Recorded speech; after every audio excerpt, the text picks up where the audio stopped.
그럼 미국에서 변호사가 되는데 만약에 이제 한국에서 네. 좀 이렇게 비슷한 케이스로 오시는 분들도 있을 거 아니에요. 네네. 그러면 미리 준비할 수 있는 게 있을까요? 제일 중요한 건 영어고요. 영어 예. 공부를 많이 하고 오시는 게 아무래도 유리하고요. 예. 그 다음에는 한국에서 법대를 나오셨으면 한국 법대 공부, 요즘은 로스쿨일 테니까 한국 법 공부를 열심히 하시면 좋아요. 아, 그래요? 미국은 영미법계고 관습법 국가고 판례법 국가라고 얘기를 하고, 그러니까 성문법 국가인 한국과는 체계가 틀리다라고는 해도요. 예.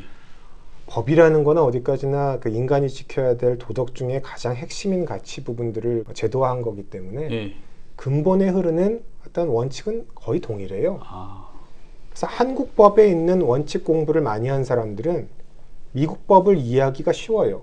단지 용어가 틀리고, 그리고 약간의 어떤 히스토리컬한 백그라운드가 틀리고, 그거를 시스템이 조금 틀리다 보니까 실제로 인폴스하는 그 과정, 프로시저럴한 메터가 좀 틀리다 뿐이지. 예.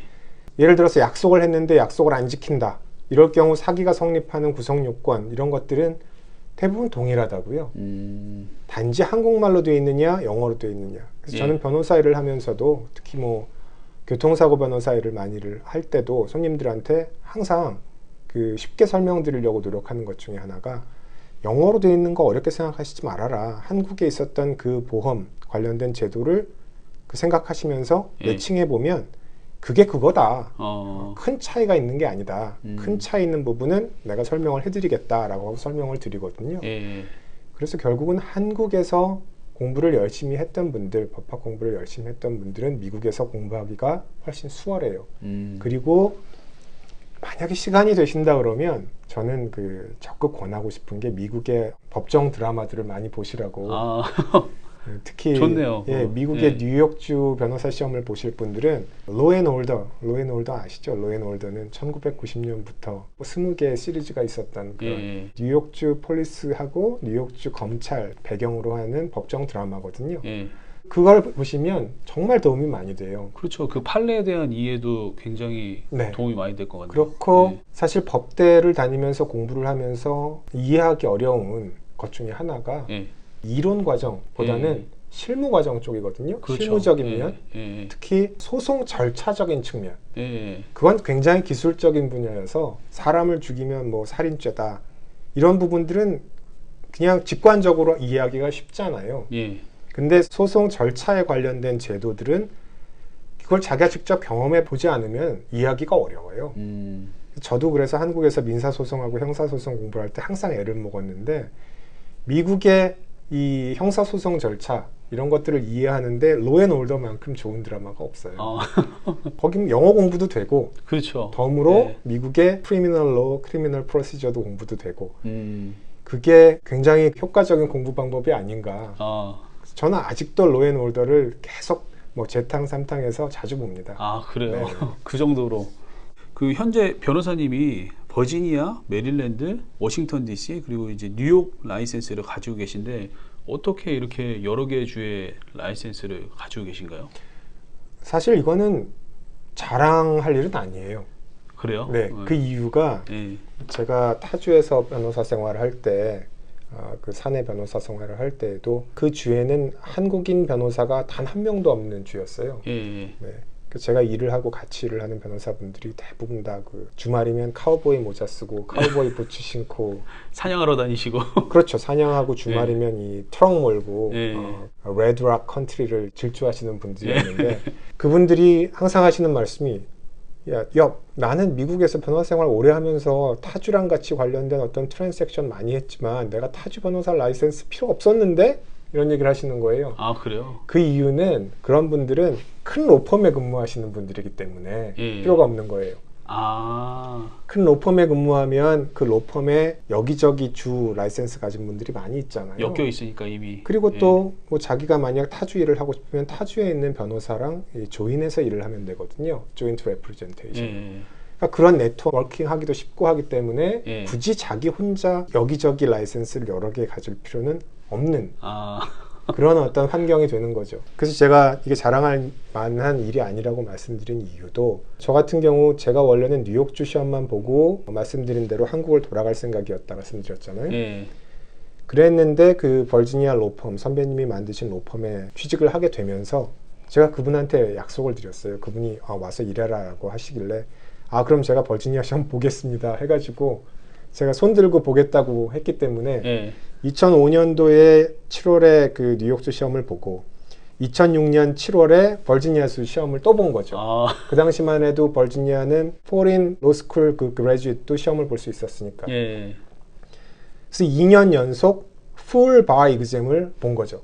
그랬겠네요. 네. 그럼 공부 엄청 많이 하셨겠네요, 또. 사실 첫 해는 열심히 했는데요. 두 번째 해는 아무래도 그 관성이 생기니까 또 그 바 시험을 준비하기 위한 과정이 또 한 번 동일하게 반복되다 보니까 두 번째는 그렇게 힘들지는 않았어요.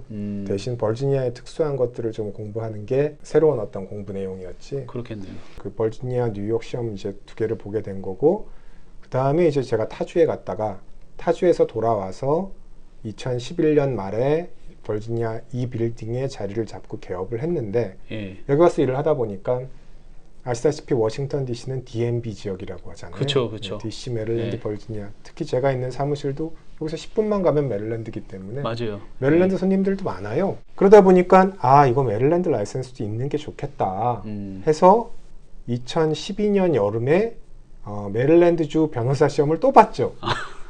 근데 이거는 다행히 풀 바 exam 이틀 동안 보는 시험은 아니고 메릴랜드는 어토니 바 시험이 있어가지고 타주에서 5년 이상 일을 한 사람은 하루만 객관식 필요 없이 그 메릴랜드 법전 이만큼 있는 걸 싸들고 들어가서 케이스 문제 쫙 나오면 법전 보면서 케이스 문제 에세이 푸는 거 그 시험을 보고 변호사 자격증을 받았죠.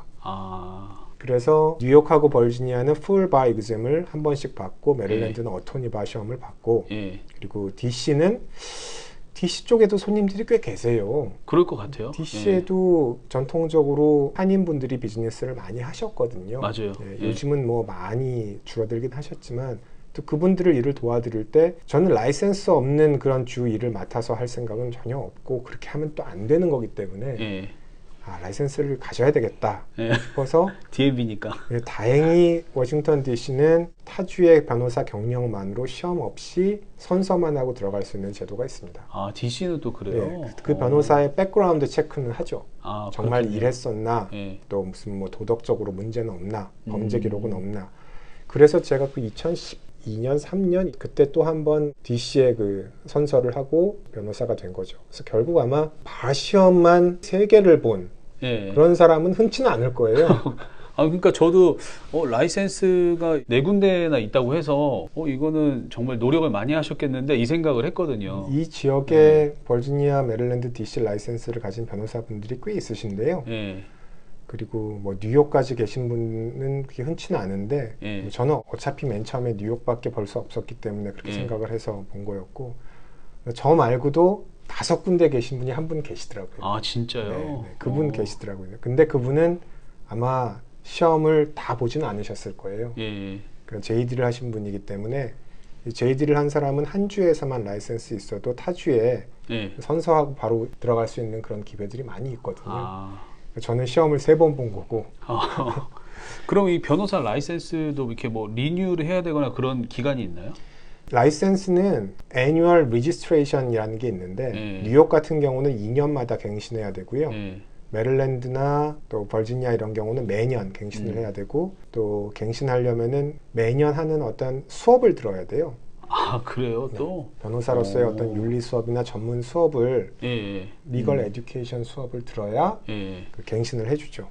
그래서 매년 라이센스 피로만 아마 600~700% 나가지 않나 싶어요. 그리고 미국에서 변호사가 되기 위한 준비 과정에서와 그리고 변호사가 되신 이후에 활동하시면서 어려운 점을 느끼셨던 적이 있으신가요? 어려움은 당연히 많죠. 당연히 많죠.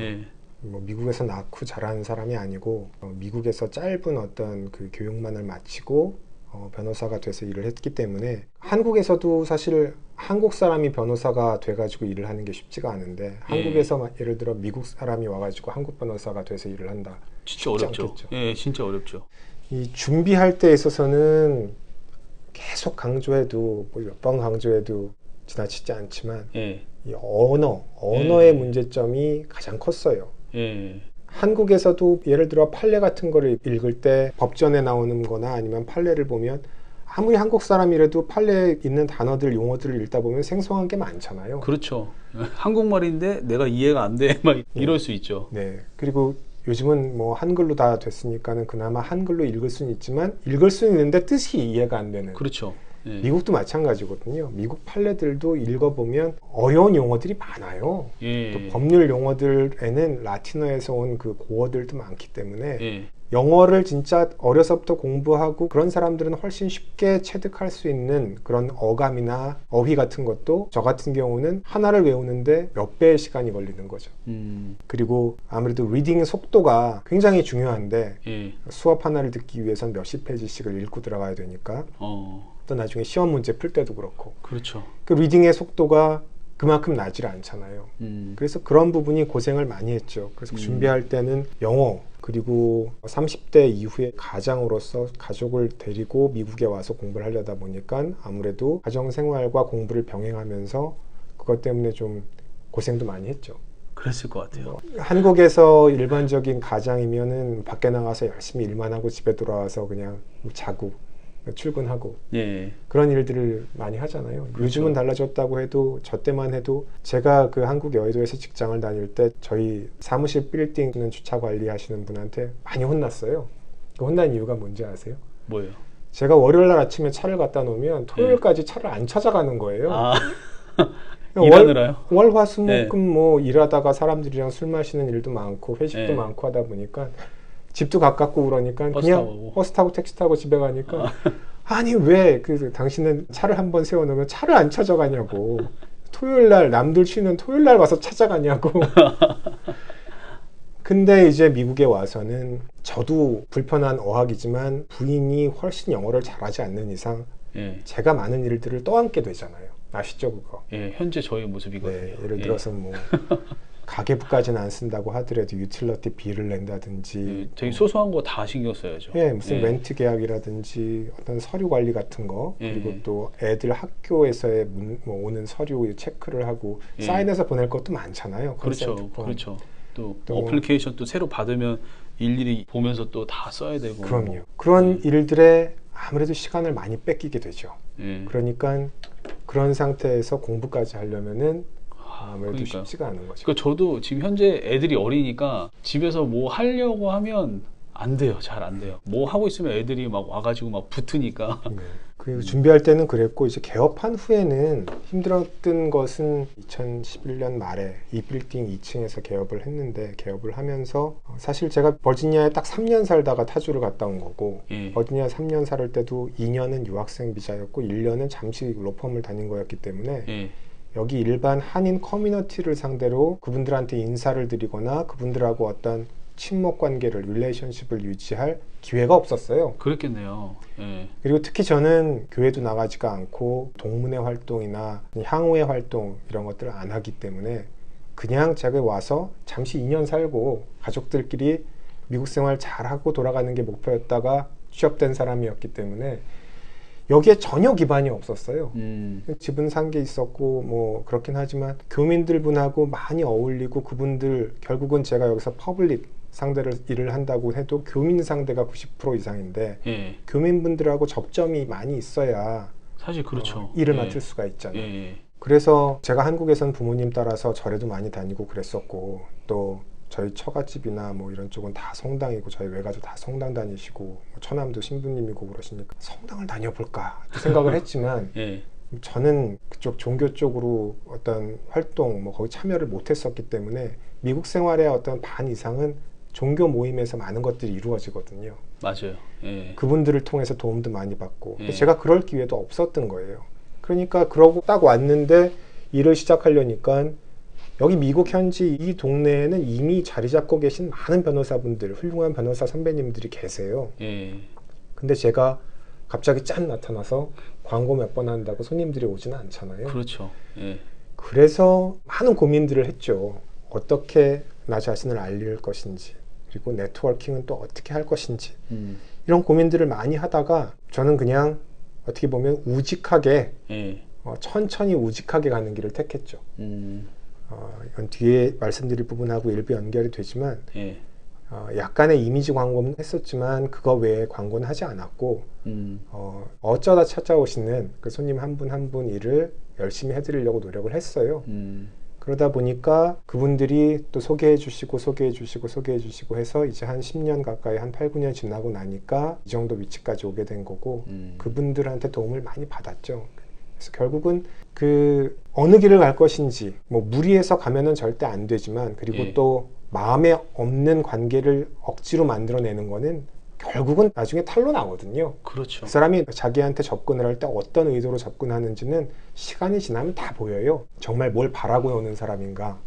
그런 게 다 보이기 때문에 저 같은 경우는 천천히 가더라도 우직하게 그리고 신뢰를 쌓으면서 가자 해가지고 그런 방법을 택했는데 만약에 양자를 병행하실 수 있는 분이면 더 좋겠죠. 이미 사회활동 많이 하시고 또 교민사회에 어느 정도 활동을 하신 분이 이런 변호사 일도 하시게 되면 그분은 훨씬 더 쉽게 적응하실 수 있을 거예요. 그렇죠. 네. 그리고 그게 사실 훨씬 더 바람직하죠. 쉬운 방법이죠. 좀 더. 그래서 제가 회사에서 일을 하고 로펌에서 일을 하다 보니까 일반인을 상대로 불특정 다수의 클라이언트를 상대로 일을 할 기회가 없었잖아요. 그렇죠. 그러다가 이제는 불특정 다수 개인을 상대로 일을 하려다 보니까 환경 자체가 완전히 틀리더라고요. 그렇죠. 그 비즈니스 마인드가 있어야 되는 거고 또 비즈니스 마인드만 있으면 되는 게 아니고 비즈니스 마인드만 강조하다 보면 결국은 로여로서 갖춰야 될 그 프로페셔널한 에틱스하고 충돌이 생기는 거거든요. 변호사로 돈을 많이 벌려고 하다 보면은 결국은 변호사가 하면 안 될 일을 하게 되는 거예요. 저도 사실은 이 균형을 잘 맞춰야 결국은 제 비즈니스를 더 크게 갈 수 있겠죠. 그렇죠. 그런 부분들이 회사에서 일할 때, 로펌에서 일할 때는 이미 시스템이 있으니까 그 시스템 내에서 자기가 그 부분까지 고민할 필요는 없는 거죠. 근데 개업을 하면 모든 것이 그 어토니 어깨 위에 책임이 떨어지는 거니까 그 어토니 혼자가 자율성은 주어질지언정 누구의 어떤 부하 직원으로 일하지 않기 때문에 자기가 시간 조절할 수 있고 자기가 일한 만큼 버는 어떤 그 리워딩도 있지만 자기 일에 대한 책임을 져야 된다. 근데 그 책임을 질 때 지켜야 될 법조 윤리 같은 것들을 항상 잘 염두에 둬야 된다라는 부분이 개업을 하고 나서 주의해야 될 점인 거죠. 현재 에퀴터스 로우펌에서는 주로 어떤 종류의 업무 의뢰를 받으시나요? 크게 세 가지 일을 주로 하고 있습니다. 그 세 가지 중에 첫 번째는 비즈니스 쪽 일인데요. 비즈니스 일은 한국의 일반 사기업 아니면 한국의 공공기관들 이런 사기업이나 공공기관이 미국의 자회사를 만들고 주재원들을 파견하는 그런 일들이 많이 있거든요. 그리고 미국에서 사업을 하면서 회사들이 겪게 되는 상거래 관련된 문제, 계약서 작성 문제, 회사법 문제, 그리고 고용 문제, 또 이민 비자 문제 이런 비즈니스 관련된 일들을 하나 한 분야로 하고 있고요. 그리고 두 번째로는 이민 쪽으로 영주권, 시민권, 그리고 비이민 비자 그런 분야의 일들을 일부 하고 있고요. 요즘 제일 많이 그 중점을 두고 주력해서 하고 있는 분야는 퍼스널 인저리 쪽입니다. 그 교통사고, 그다음에 또 뭐 슬립 앤 폴 같이 미끄러져 넘어지는 그런 다치시는 부분 그런 부분에 대해서 바들리 인저리에 대한 보상을 받는 부분 쪽 일을 하고 있죠. 그런 부분에서 필요하시면 연락을 주십시오. 자, 그리고 미국에서 변호사로 활동하시면서 보람을 느끼시고 그럴 때가 언제 있으신가요? 저는 좀 소박해서요. 물론